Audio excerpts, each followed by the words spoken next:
The Uniform Code of Military Justice specifies court-martial for any officer who sends a soldier into battle without a weapon.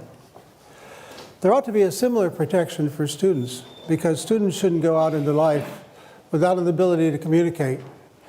And that's because your success in life will be determined largely by your ability to speak, your ability to write, and the quality of your ideas in that order. I know that I can be successful in this because the quality of communication, your speaking, your writing, is largely determined by this formula. It's a matter of how much knowledge you have, how much you practice with that knowledge, and your inherent talent. And notice that the T is very small. What really matters is what you know. This point came to me suddenly a few decades ago when I was skiing at Sun Valley. I had heard that it was celebrity weekend, and one of the celebrities was Mary Lou Retton, famous Olympic gymnast, perfect tens in the vault. And I heard that she was a novice at skiing, so when the opportune moment arrived, I looked over on the novice slope and saw this young woman who, when she became unbalanced, went like that. And I said, that's got to be her. That must be the gymnast. But then it occurred to me, I'm a much better skier than she is, and she's an Olympic athlete, not only an ordinary Olympic athlete, an outstanding one.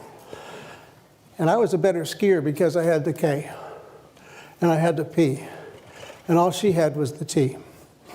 So you can get a lot better than people who may have inherent talents if you have the right amount of knowledge.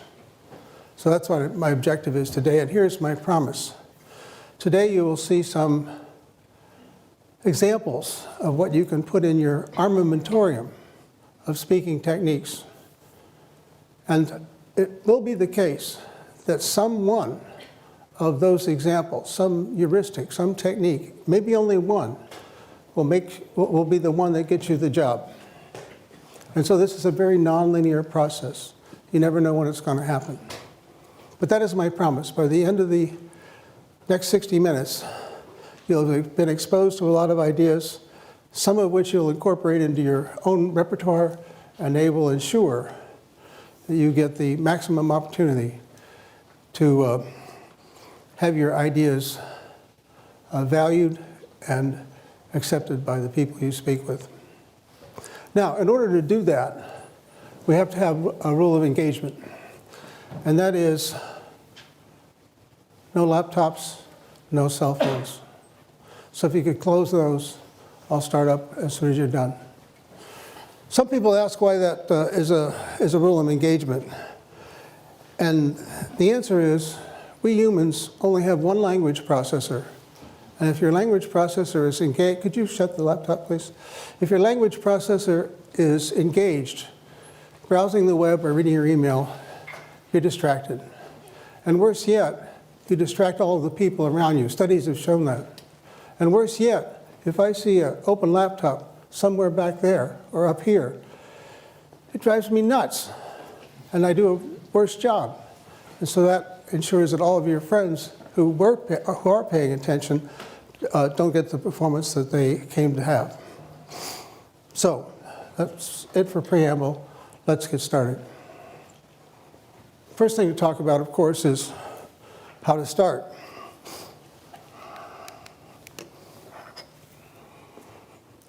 Some people think the right thing to do is to start a talk with a joke.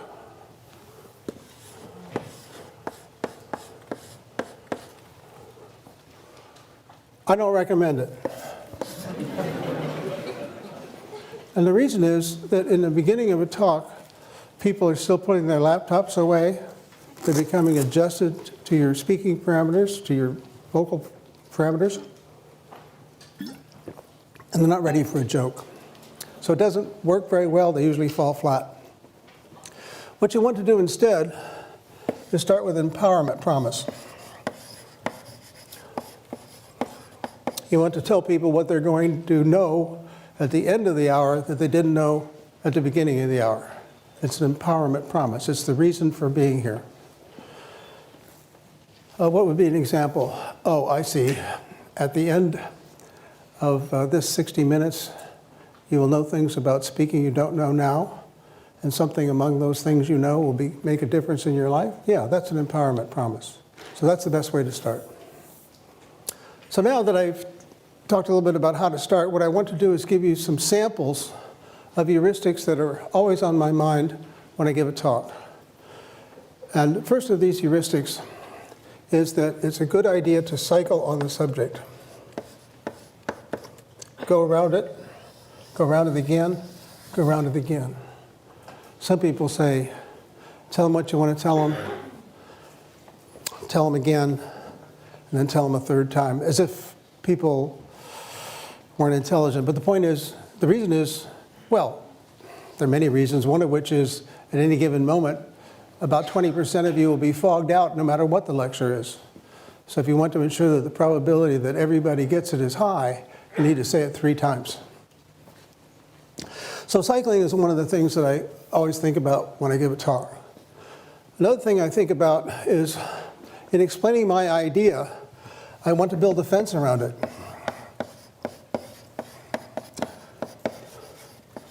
So that it's not confused with somebody else's idea. So if you were from Mars, and I was teaching you about what an arch is, I might say to you, well, that's an arch.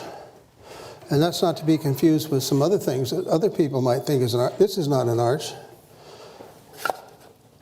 That's not an arch. I'm building a fence around my idea so that it can be distinguished from somebody else's idea.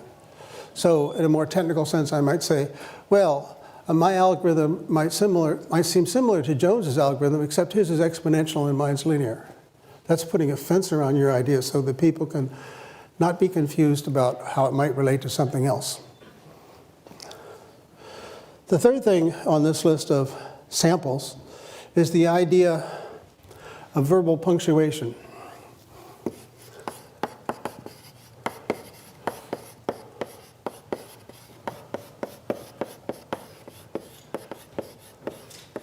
And the idea here is that because people will occasionally fog out and need to get back on the bus, you need to provide some landmark places where you're announcing that it's a good time to get back on.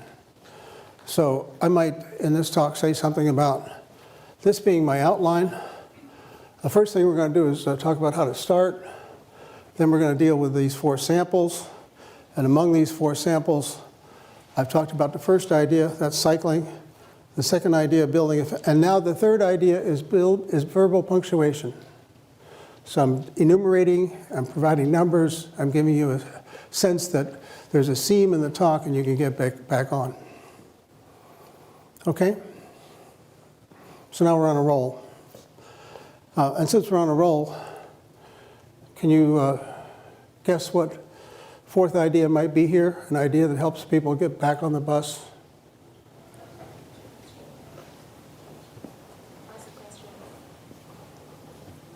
Yes. Ask a question. Ask a question, yes. Thank you. So ask a question.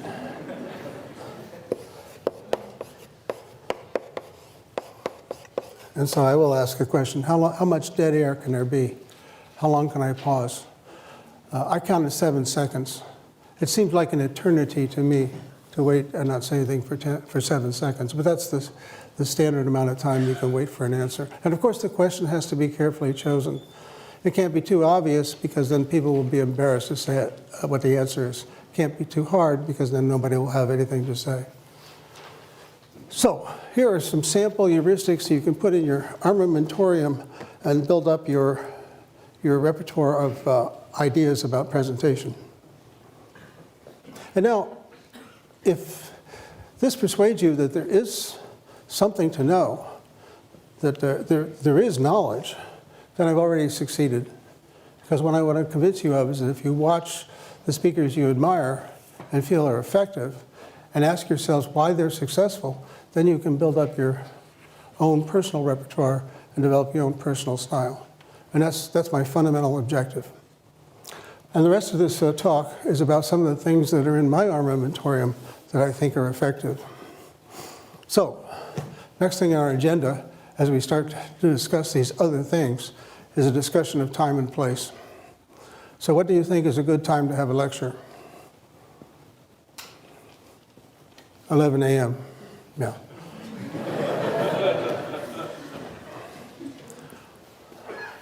And the reason is, most people at MIT are awake by then, and hardly anyone has gone back to sleep. It's not right after a meal. People aren't fatigued from this or that. It's a great time to have a lecture. So that brings me next to the question of what about the place? And the most important thing about the place is that it be well lit.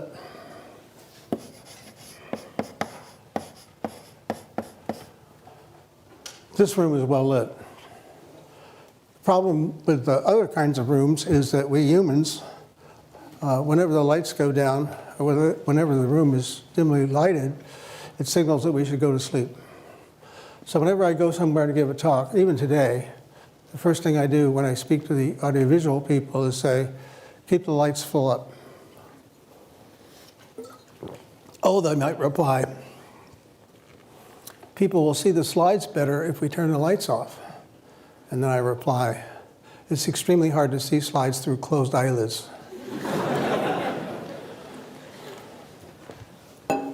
What else can you say about the place? Well, the place should be cased.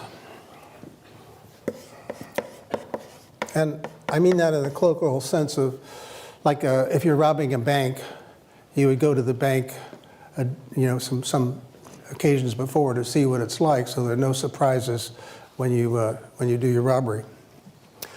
So whenever I go somewhere to speak, the first thing I ask my host to do is to take me to the place where I'll be speaking, so that if there are any weirdnesses, I'll be able to deal with it. Sometimes it might require some intervention.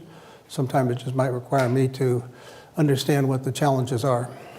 So when I came here this morning, I did what I typically do. I imagined that all the seats were filled with disinterested farm animals. And that way I knew that no matter how bad it was, it wouldn't be as bad as that. So finally, it should be reasonably populated.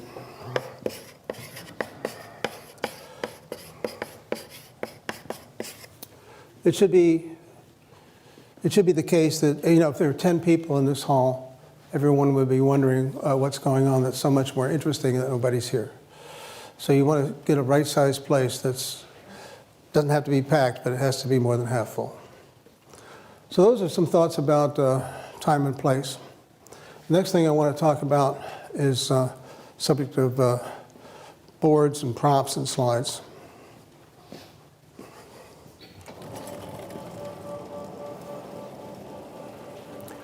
Well, these are the tools of the trade. I believe that this is the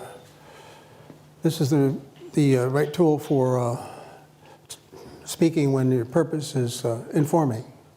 The slides are good when your purpose is exposing. But this is what I use when I'm informing, teaching, lecturing. And there are several reasons why I use it. For one thing, when you use the board, you have a graphic quality. It's the case that when you have a board, then you can easily exploit the fact that you can use graphics in your presentation. So that's a graphic quality that I like. And the next thing I like is like a speed property. The speed with which you write on the blackboard is approximately the speed at which people can absorb ideas. If you go flipping through a bunch of slides, nobody can go that fast. Finally, one great property of a board is that it can be a target.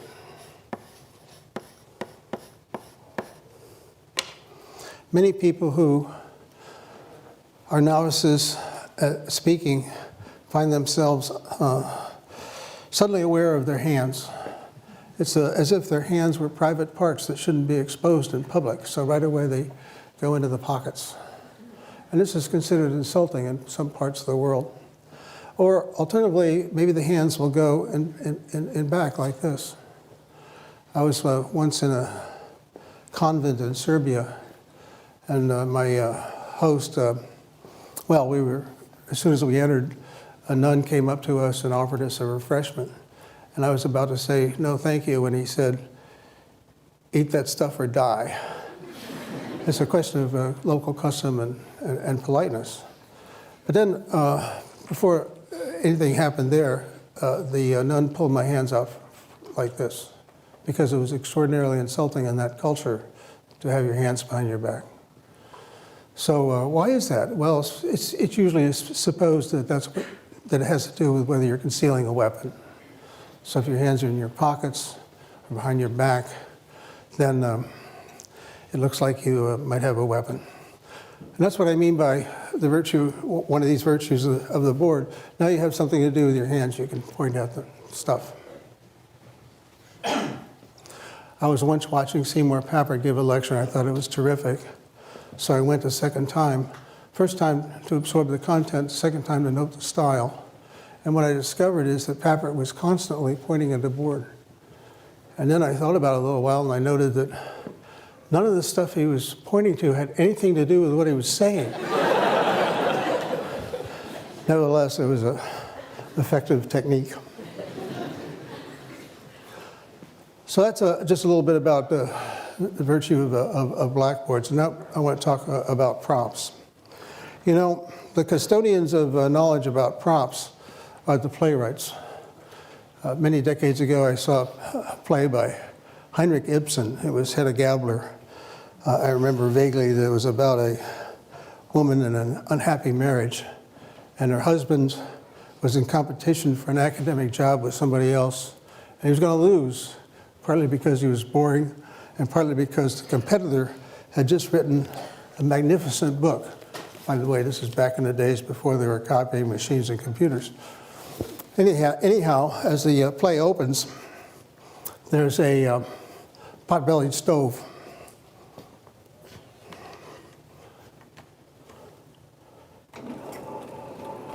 And in the beginning of the play, the pot-bellied stove with its open door just has some slightly glowing embers.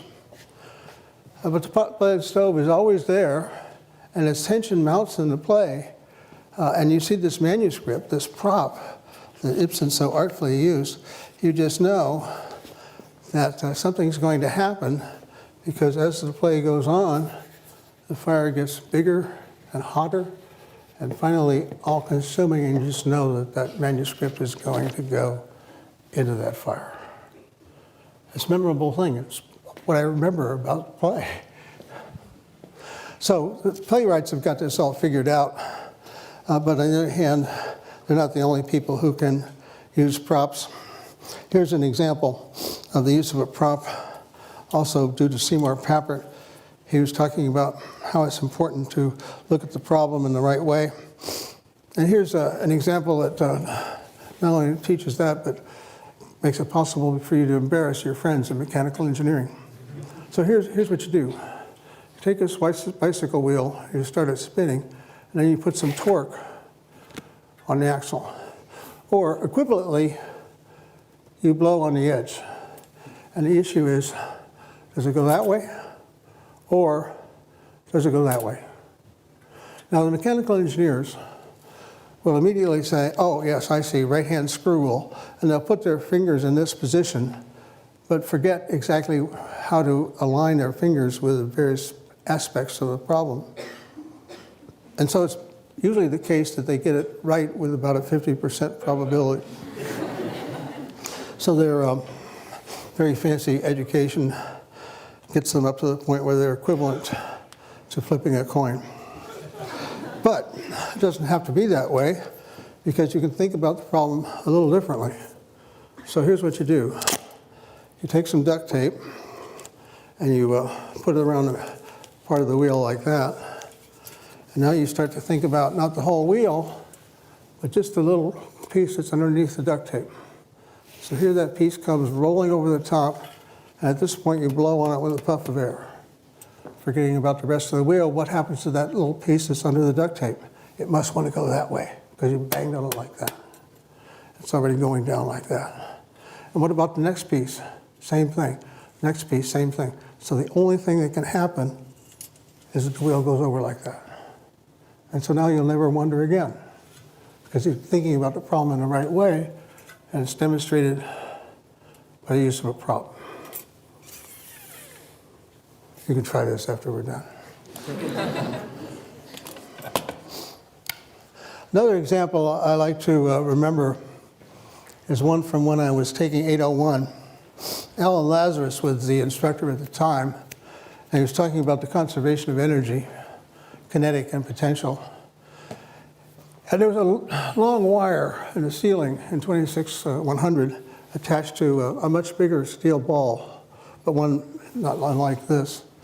And Lazarus took the ball up against the wall like this. He put his head flat against the wall to steady himself, and then he let go. And the pendulum takes many seconds to go over and back, and then gently kisses Lazarus's nose. And so you have many seconds to think, this guy really believes in the conservation of energy.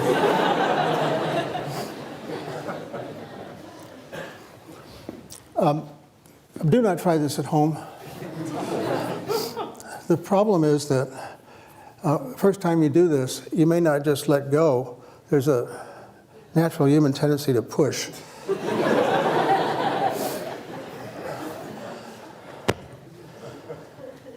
So that's a little bit on the subject of props.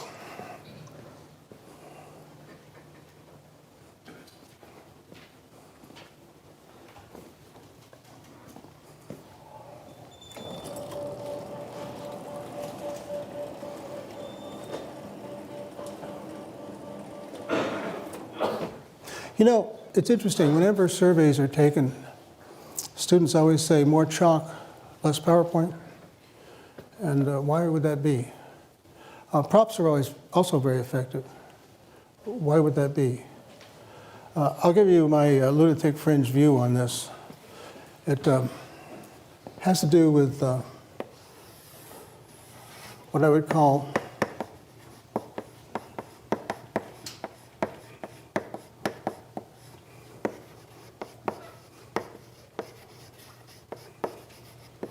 empathetic mirroring. When you're sitting up there watching me write on the board, all those little mirror neurons in your head, I believe, become actuated, and you can feel yourself writing on the blackboard. And even more so, when I talk about this steel ball going that way and this way, you can feel the ball as if you were me. And you can't do that with a slide. You can't do it with a picture. You need to see it in the physical world.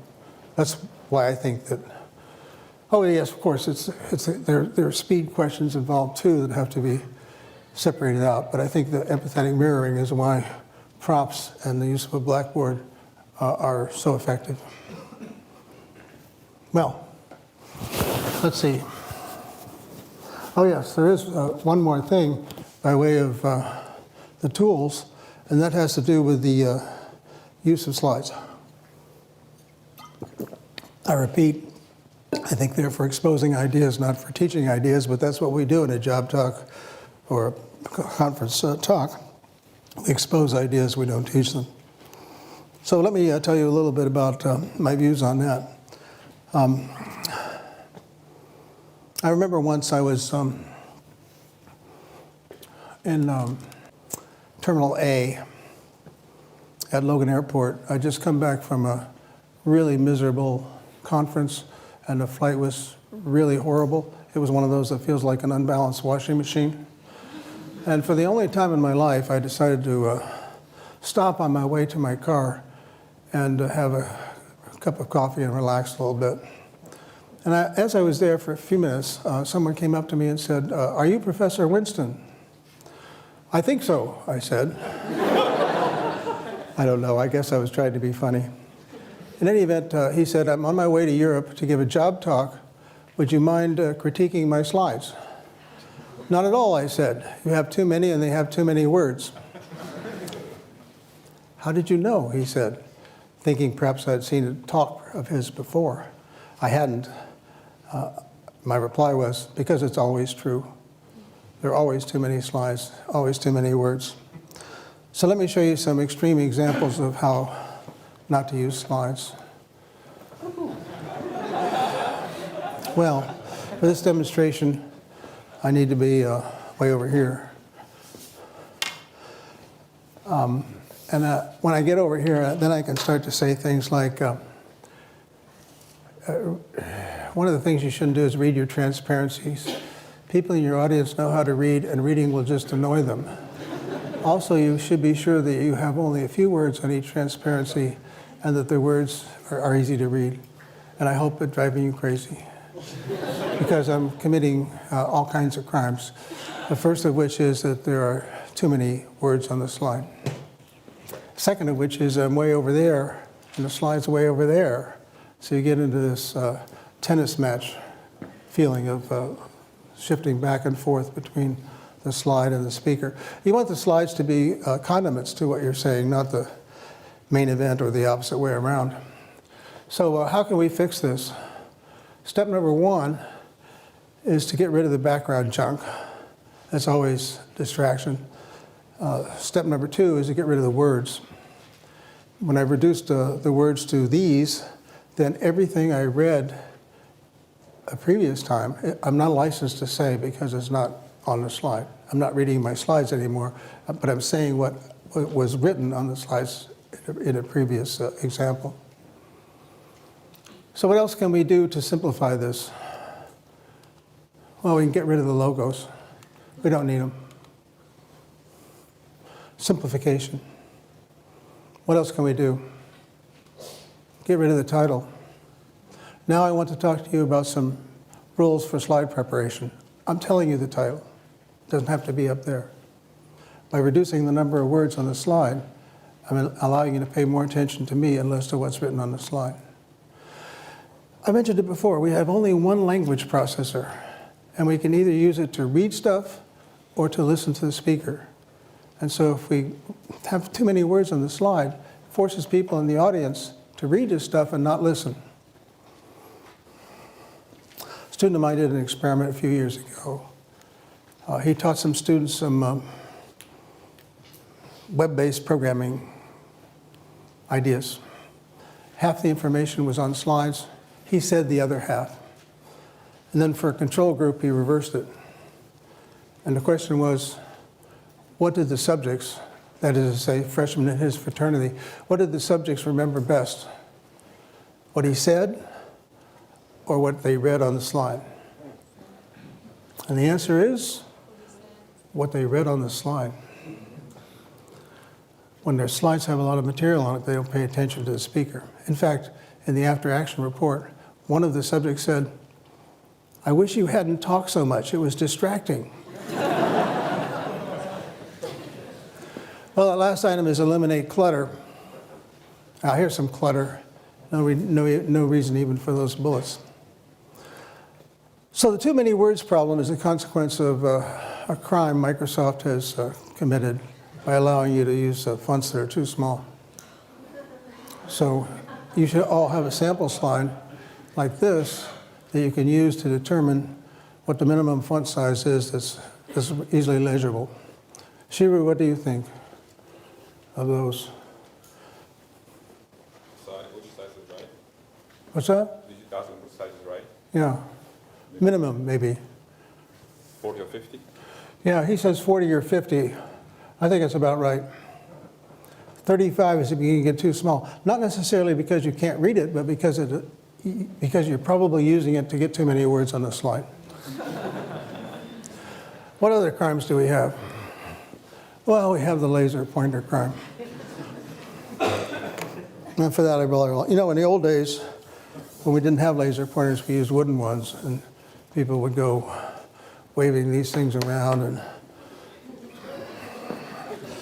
pretty soon it became almost like a baton twirling contest. So here's what I recommended in the old days for dealing with this kind of pointer.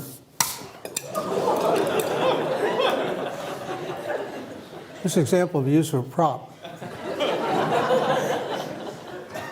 Jim Glass up there saw this talk about 20 years ago and said, oh yeah, I remember that talk. That's the one where you broke the pointer.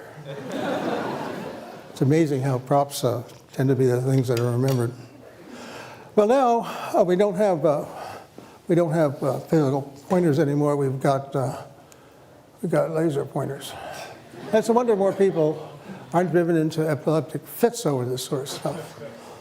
But here's what tends to happen. Look at that. It's a lovely recursive picture, and I can become part of it by putting that laser beam right on the back of my head up there. And what do you see? You see the back of my head.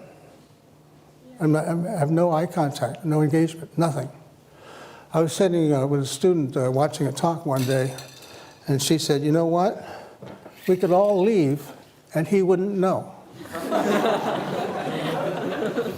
So what happens when you use a laser pointer? You can't use a laser pointer without turning your head and pointing it at something.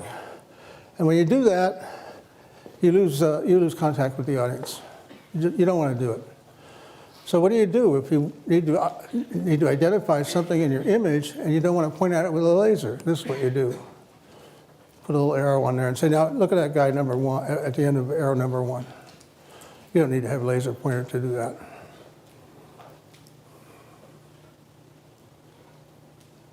The too heavy crime. When people ask me to review a presentation, I ask them to print it out and lay it out on a table.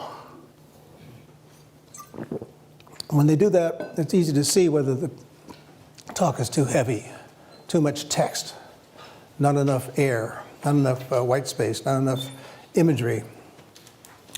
This is a good example of such a talk. Way too heavy. The presenter has taken advantage of small font sizes to get as much on the slide as he wanted. Lots of other crimes here, but the fact that it's too heavy is what I wanted to illustrate. So here, by contrast, is another talk, one I gave a few years ago. It wasn't a deeply technical talk, but I show it to you because there's air in it. It's mostly pictures of things.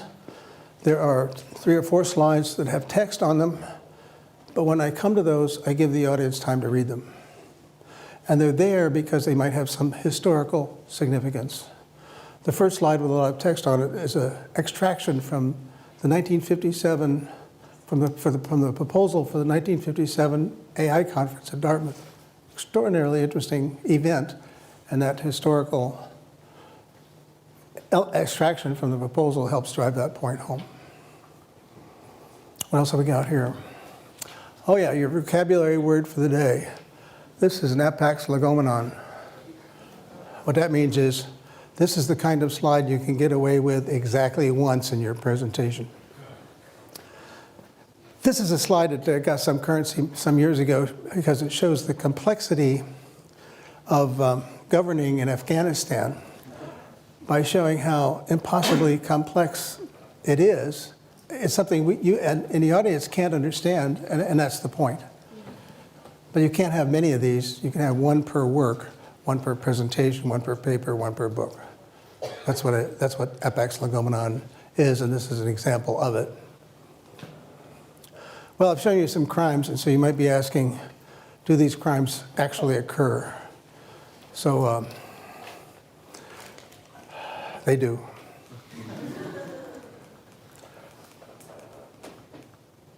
There's the hands in the pockets crime. There's a crime in time and place selection here. This is how you get to the Bartos Theater. First thing you do is you get on these steps over at the Media Lab. Then you cross this large open space. Then you turn right down this corridor. At this point, whenever I go in there, I wonder if there are torture implements around the corner. And then when you get in there, you get into this dark, gloomy place. So it's well named when they call it the Bartos Theater, because it's a place where you can watch a movie, but it's not a place where you can give a talk. Now, on a subject of does it happen, here's a talk I attended a while back in Stata. Notice that the speaker is far away from the slides. The speaker's using a laser pointer. And you say to me, well, what's happening here? It's, by the way, the 80th slide in the presentation. Notice that it's dense with words. This is the first of 10 conclusion slides. So what's the audience reaction? That's the sponsor of the meeting. He's reading his email. This is the co-sponsor of the meeting. He's examining the lunch menu. What about this person? This person looks like he's paying attention, but just because it's a still picture. If you were to see a video, what you would see is something like this.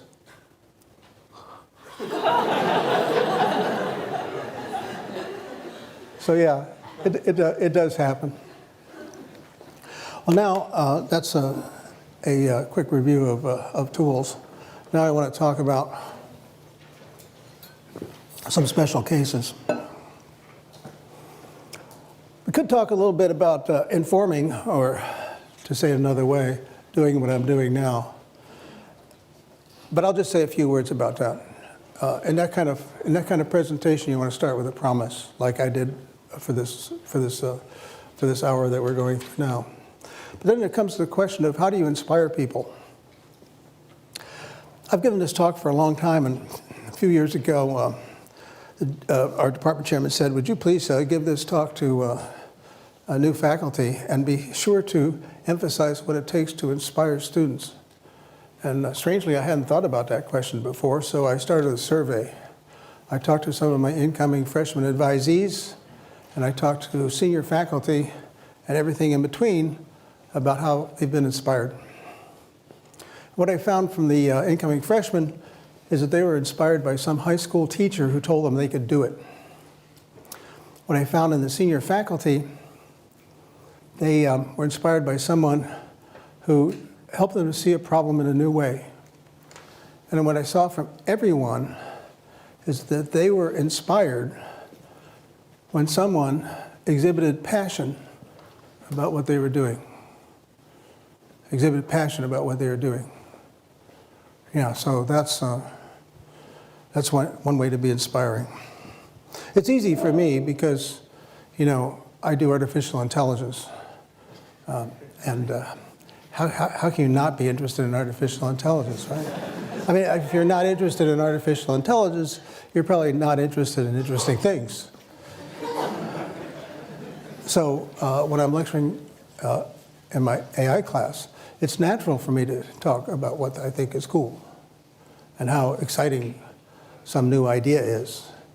So that's the kind of expression of passion that makes a difference while informing with respect to this question of inspiring.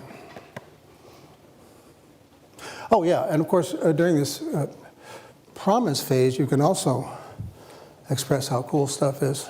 Let me give you an example of a lecture that starts this way. I'm talking about resource allocation. It's the same sort of stuff you would think of when it's the same sort of ideas you would need if you're allocating aircraft to a flight schedule or trying to schedule a factory or something like that. But the example is putting colors on the states in the United States without any bordering states having the same color. So here goes. This is what I show in the beginning of the class. This is a way of doing that coloring. And you might say, well, why don't we wait till it finishes? Would you like to do that? No? Well, we're not going to wait till it finishes because the sun will have exploded and consumed the earth before this program finishes. But with a slight adjustment to how the program works, which I tell my students, you will understand in the next 50 minutes, this is what you get. Isn't that cool? You know, you got to be amazed by stuff that takes a computation from longer than the lifetime of the solar system into a few seconds. So that's what I mean by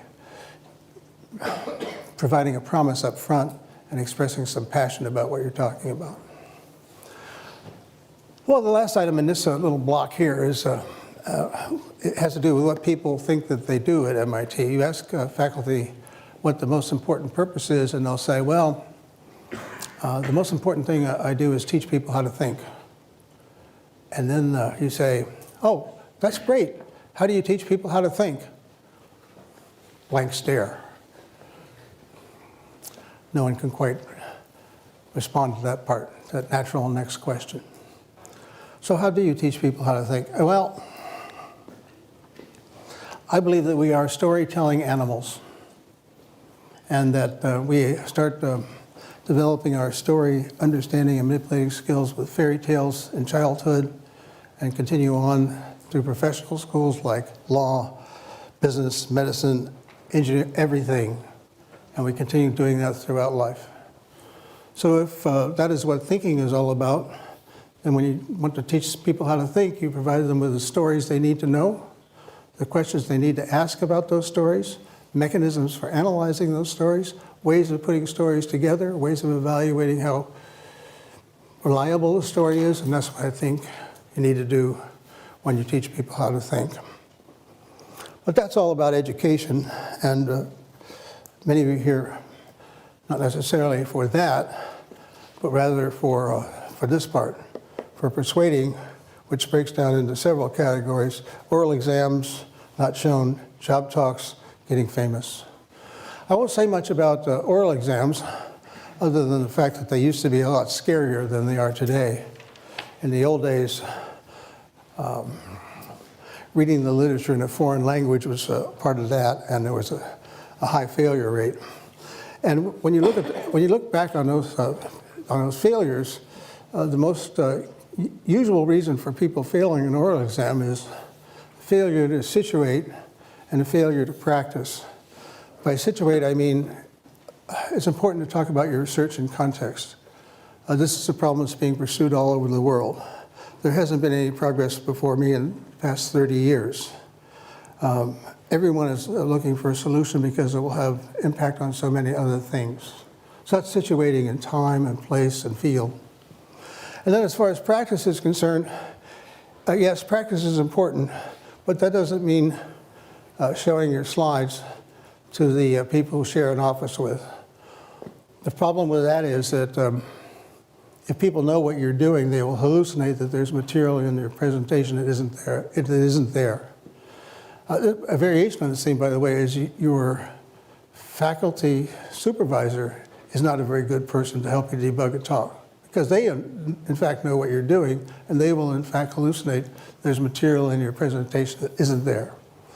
So you need to get together some friends who don't know what you're doing and have them, well, you start the practice session by saying, if you can't make me cry, I won't value you as a friend anymore. And then when you get to the faculty on a oral exam, it will be easy. You see, difficulty, the amount of flack you'll get from somebody is proportional to age. The older somebody is, the more they understand where they are in the world. But the young people are trying to show the old people how smart they are, so they'll be vicious. So whenever you have an opportunity to have an examining committee that's full of people with gray hair, that's what you want. Well, that's just a word or two about something I haven't listed here. Let's get into the subject of job talks. So I was sitting in a bar many years ago in San Diego. I was a member of the Navy Science Board, and I was sitting with a couple of my colleagues on the board. Dolores Eder from the University of Colorado. She made me so jealous I could spit because she'd written 21 books and I'd only written 17. And then the other one was Bill Weldon from the University of Texas. He was a electromagnetism guy, and he knew how to use rail guns to drive steel rods through tank armor. These were interesting people. So I said, what do you look for in a faculty candidate? And within 1 microsecond, Dolores said, they have to show us they've got some kind of vision. Quickly followed by Bill, who said, they have to show us that they've done something.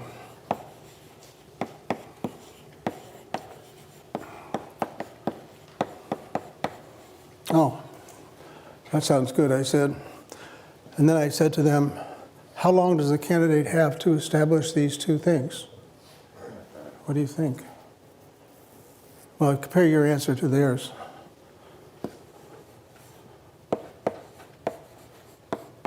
Five minutes.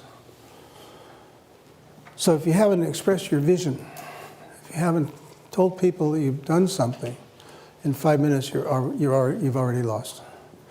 So you have to be able to do that. And let me just mention a couple of things in that connection.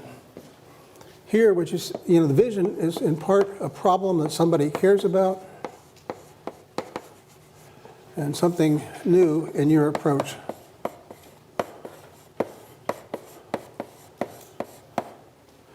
So the problem is understanding the nature of human intelligence. And the approach is asking questions about what makes us different from chimpanzees and Neanderthals. Is it merely a matter of quantity, or are we just a little bit smarter in some continuous way? Or do we have something that's fundamentally different that chimpanzees don't have, and Neanderthals either? And the answer is yes, we do have something different. We are symbolic creatures, and because we're symbolic creatures, we can build symbolic descriptions of relations and events. We can string them together and make stories. And because we can make stories, that's what makes us different. So that's my stump speech. That's how I start most of my talks on my own personal research. How do you express the notion that you've done something? By listing the steps that need to be taken in order to achieve the solution to that problem. You don't have to have done all of those steps, but you can say, here's what needs to be done. An example. Here's what needs to be done. We need to specify some behavior. We need to enumerate the constraints that make it possible to deal with that behavior. We have to implement a system because we're engineers and we don't think that we've understood something unless we can build it. And we've built such a system and we're about to demonstrate it to you today. That would be an example of enumerating a series of steps needed to realize the vision. So then, blah, blah, blah, blah, blah, blah, blah, blah, blah. And then you conclude by enumerating your contributions.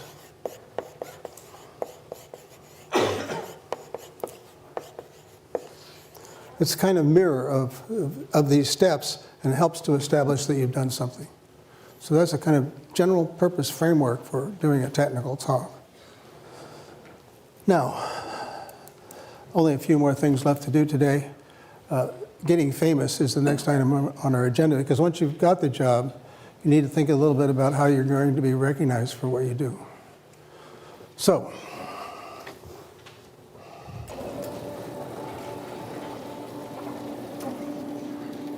well, first of all, why should you care about getting famous?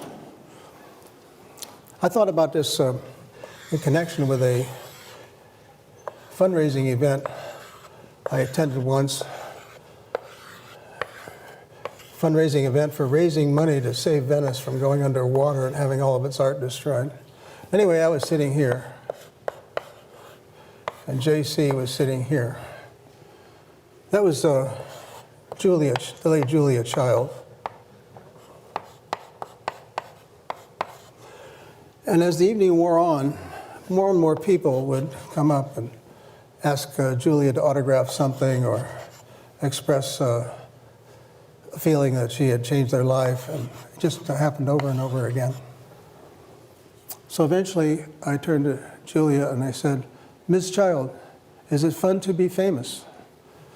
And she thought about it for a second and she said, "You get used to it." But you know what? It occurred to me, you never get used to being ignored. So it's here's a way to think about it. Your ideas are like your children, and you don't want them to go into the world in rags. So what you want to do is to be sure that you have these techniques, these mechanisms, these thoughts about how to present the ideas that you have so that they're recognized for the value that is in them. So that's why it's a legitimate thing to concern yourself with packaging. Now, how do you get remembered?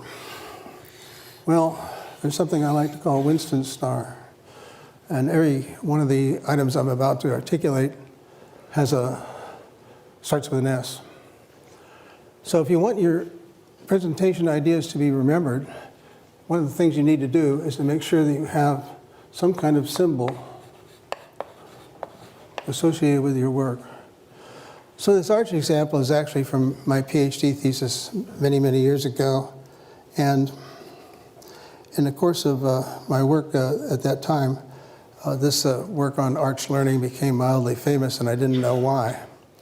It was only many years later that I realized that that work accidentally had all of the elements on this star. So the first element is that there was a kind of symbol. It's the arch itself. Next thing you need is some kind of slogan, a kind of phrase that provides a handle on the work. And in this case, the phrase was one-shot learning. And it was one shot because the program I wrote learned something definite from every example that was presented to us. So in going from a model based on this configuration to something that isn't an arch based on that configuration, the program learned that it has to be on top. One-shot learning. So that's a simple slogan, and now we need a surprise. Yeah, the surprise is you don't need a million examples of something to learn.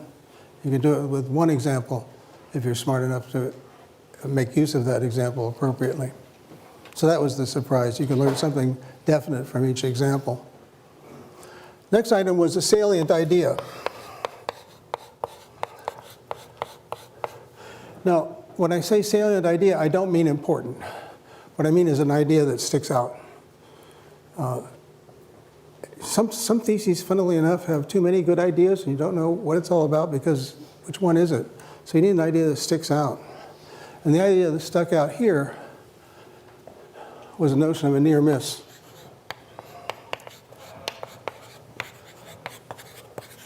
You see, this is not an arch, but it doesn't miss by much. So it's a near miss.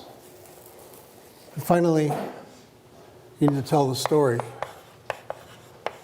of how you did it, how it works, why it's important. So that's a bit on how to, not so much get famous, but how to ensure that your work is recognized. Well, we're almost finished because now we're down to this last item, which is how to stop.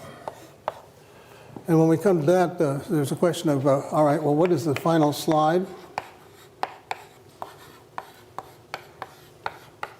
And what are the final words?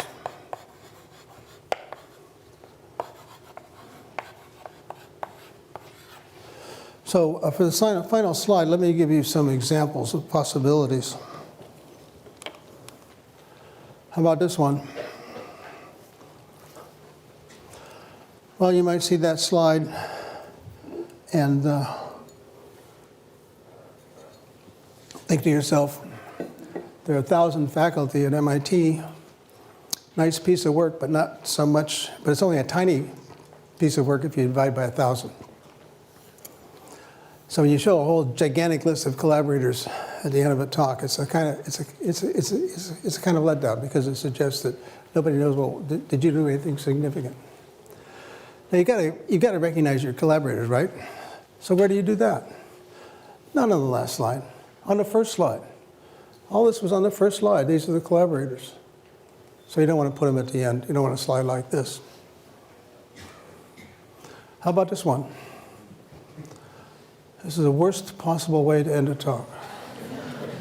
Because this slide can be up there for 20 minutes. I've seen it happen. It squanders real estate. It squanders an opportunity to tell people who you are. It's just... What about this one? I often see it. I've never seen anybody write it down. Also, it wastes opportunity. Oh my God. Even worse. All of these slides do nothing for you. They waste an opportunity for you to tell people, to leave people with who you are. Well, what about this? This a good one? It might seem so at first, but here's the problem. If you say, these are my conclusions, these are perfectly legitimate conclusions that nobody cares about. What they care about is what you have done. And that's why your final slide should have this label, contributions. It's a mirror of what I said over there about how job talks ought to be like a sandwich. And the final slide, the one that's up there while people are asking questions and filing out, it ought to be the one that has your contributions on it. Here's an example from my own stump speech. Yeah, this is what I talk about a lot. Yes, here are the things that I typically demonstrate. And I wait for people to read it. And then the final element there is, this is what we get out of it. So that's an example of a contribution slide. All right, now, what about the other part? You know, you got your final slide up there as a contribution slide. Somehow you have to tell people you're finished. So let's check out a few possibilities.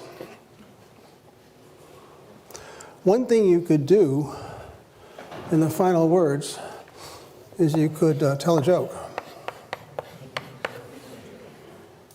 It's okay. By the time you're done, people have adjusted themselves to your voice parameters. They're ready for a joke. I was sitting in another bar, this time in Austin, Texas, with a colleague of mine named Doug Lennott.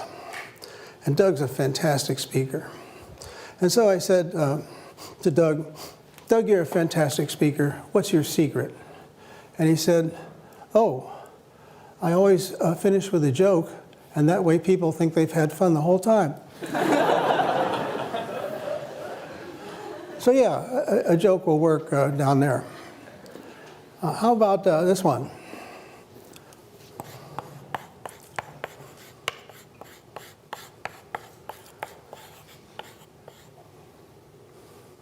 Thank you.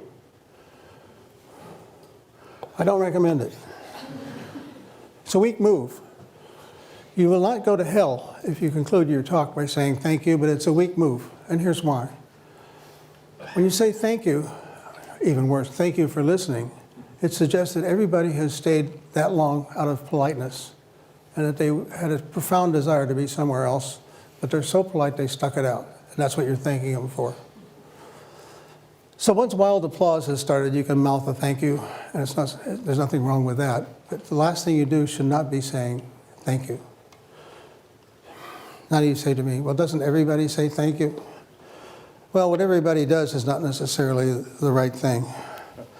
And I like to illustrate how some talks can end without saying thank you. I like to draw from political speeches, but the ones that I've heard recently aren't so good, so I'm going to have to go back a little bit. So here's Governor Christie. He gave the Republican keynote address one year. This is the end of his talk. Let's see what he does. And together, everybody, together, we will stand up once again for American greatness for our children and grandchildren. God bless you and God bless America. So that's a classic benediction ending. God bless you, God bless America. Now, I don't want to be partisan about this, so I think I better switch to the keynote address in the Democratic Convention.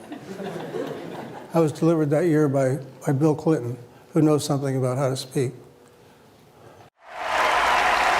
If that is what you want, if that is what you believe, you must vote and you must re-elect President Barack Obama. God bless you and God bless America.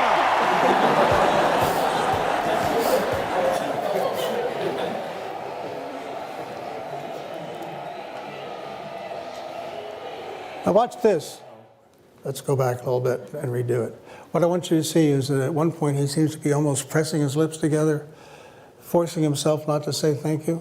And then there's another place where he does a little salute. So watch for those this time around.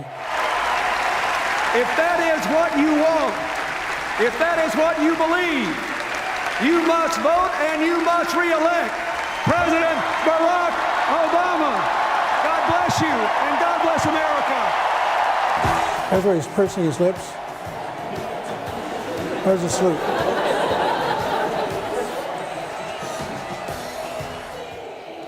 Yeah, I think that's pretty good. Now, what are we going to take away from this? Well, I suppose I could conclude this talk by saying, God bless you and God bless the Massachusetts Institute of Technology, but it might not work so well. But what you can get out of this is you don't have to say thank you. There are other things you can do.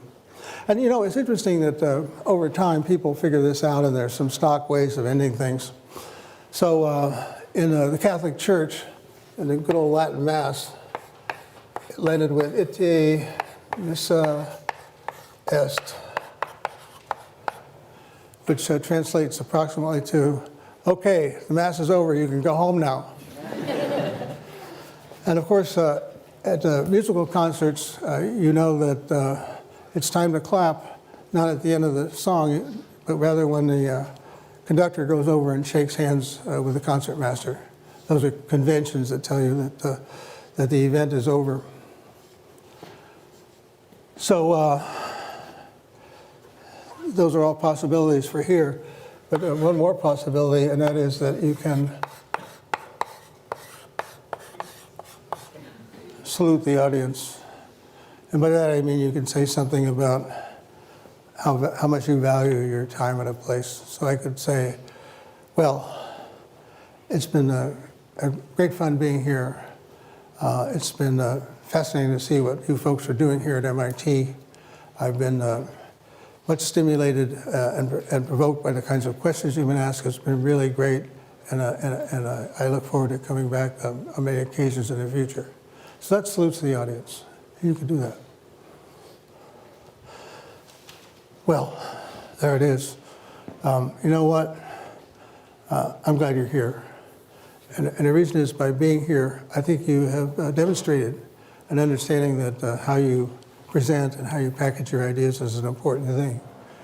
And I salute you for that. And I suggest that you come back again and bring your friends.